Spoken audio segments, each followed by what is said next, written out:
kahit sino po, hindi may iwasang isipin na punong-puno ng politika dito sa loob ng City Council ng Maynila.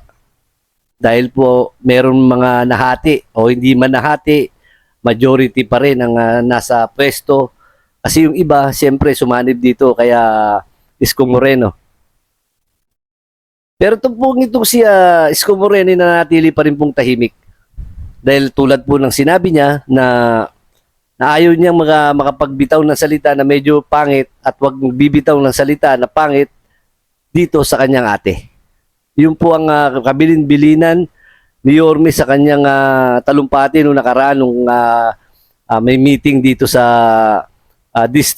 Tondo District. Na yun na sinabi niya, kahilingan niya po sa mga tao na huwag magsalita ng hindi maganda sa ate niya. Kaya nananatili pong tahimik si Yorme at hanggang sa ngayon talagang mataas pa rin ang respeto niya dito sa mga lakuna. Na kahit na binabanatan siya ng mga ilang kaalyado nitong si Mayor, nananatili pa rin po siya tahimik at hindi pa rin po nagsasalita regarding sa mga sinasabi ng mga ibang kaalyado ni Mayor Hani Lacuna.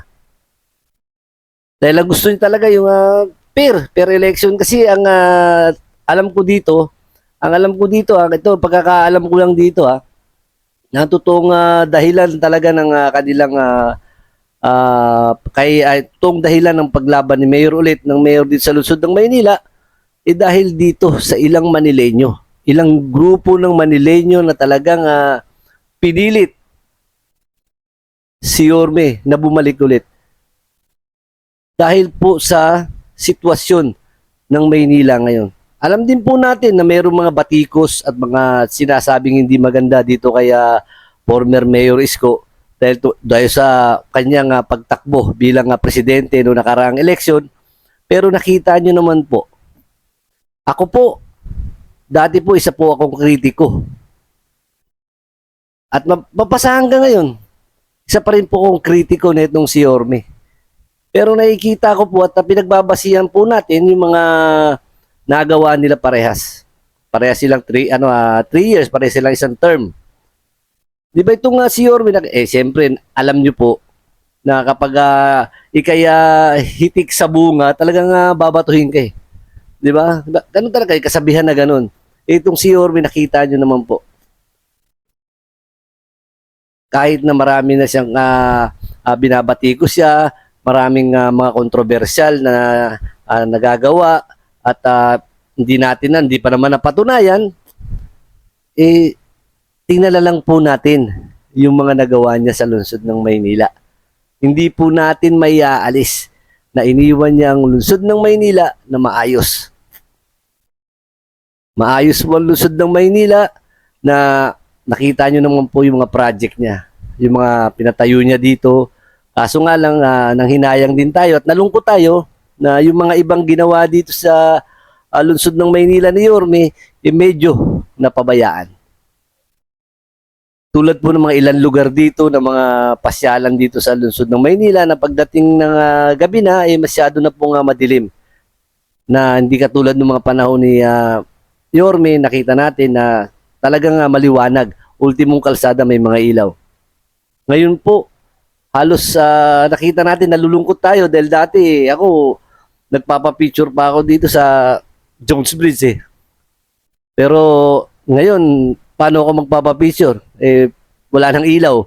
Hindi na natin nakikita yung kagandahan ng tulay. Hindi inalagaan. Dapat po binigay ni Yorme ang tungkulin bilang mayor dito sa lungsod ng Maynila. Kaya Mayor Hani Lacuna, sana po lahat po ng project at mga nagawa ni Yorme Isko Moreno dapat po inalagaan natin.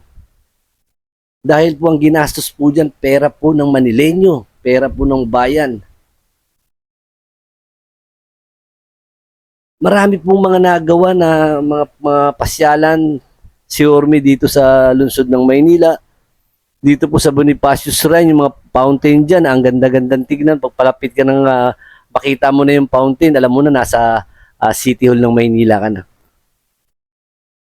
Dapat po inalagaan po natin yan, hindi natin pinabayaan dahil yan po para sa Manileño. Kaso, ang nangyayari sa atin, bawat mayor dito, kaalyado mo man o hindi, kapag pinalitan na, yung mga ginawa niya parang baliwala na. Nagtataka rin ako rito kaya ah, active mayor ngayon, active mayor ngayon dito sa lungsod ng Maynila. Nag-iisip ako ano yung mga project o proyekto niya na ginawa dito sa lungsod ng Maynila. Ang nakikita ko lang na nagawa niyang project o para sa mga Manileño rito, itong programa niya ng Kalinga sa Maynila. Bukod dito, ngayon meron siyang nilalabas na may gagawin siyang iba dito sa may sa bato.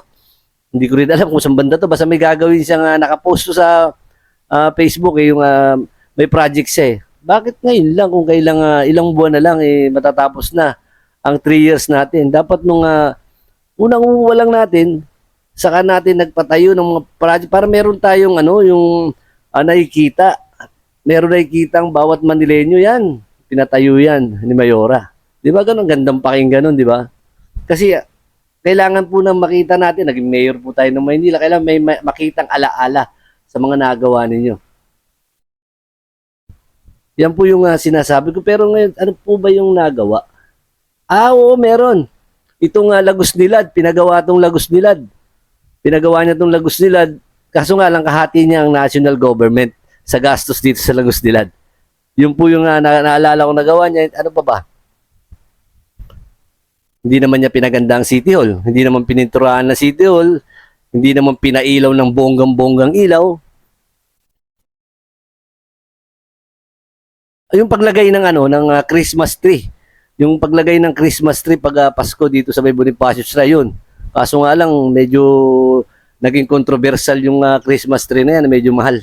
Medyo mahal daw sabi ng ibang Manileño, medyo mahal lang kung binigay na lang sa bawat Manileño binawang pamasko, maganda lang sana, di ba? At sana yung mga bagay na nagawa ni former Mayor Isko Moreno, mas maganda sana kung tinuloy natin o pinaganda natin, pag may sinayos natin. Di ba po mas maganda yung ganyan, hindi yung pag nasira, isira na, hindi na gumagana.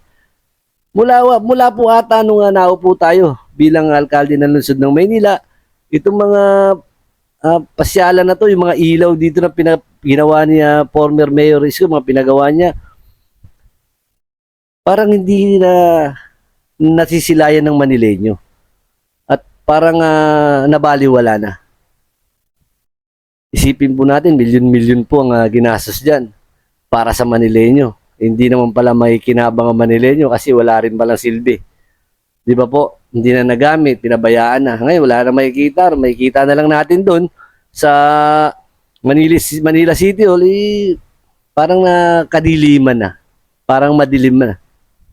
Kaya sana po inuna po natin yung bahay natin. Pinaganda po natin. Kasi kayo ang kauna-unahang mayor na babae. Dapat po pinaganda natin masyado yung City Hall. Dahil yan ang pinakamagandang City Hall sa buong Pilipinas. Ayan ang kilalang City Hall sa buong Pilipinas. Dapat po pinaganda natin yan.